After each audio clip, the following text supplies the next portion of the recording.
Alright guys, sa mapagpalang araw sa inyong lahat, may reaction video tayo dito kay Rob Trip. Sandigan Bayan, ibinasura na ang ill-gotten wealth cases. Naku po. Nasa na yaman ng Marcos.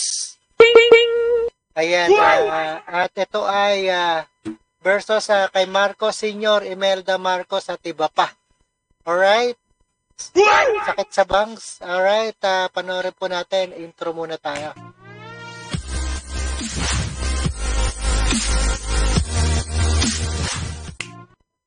Alright, isang mapagpalang araw sa inyong lahat. Don't forget to subscribe, Rob Trip. Ayan, thank you so much.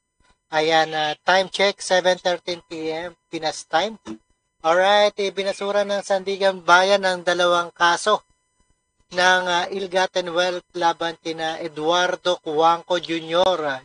At Juan Ponce Enrile na dating Pangulong Ferdinand Marcos Sr. at dating unang ginang Imelda Marcos matapos itong bawiin ng gobyerno dahil sa compromise agreement at decision ng Korte Suprema. Alright, panoorin po natin guys, and without further ado, let's watch.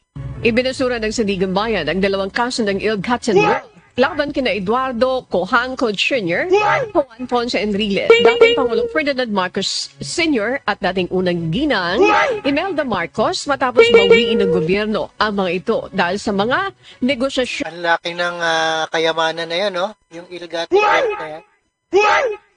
Ayan, sa kaya napunta yung mga gold bar natin dyan. Nawala na. Saan napunta? Alright. Sa compromise agreement at desisyon ng Korte Suprema. Ang civil case number 0033-A ay tumutukoy sa umano'y mali. Sana palang araw kasuhan.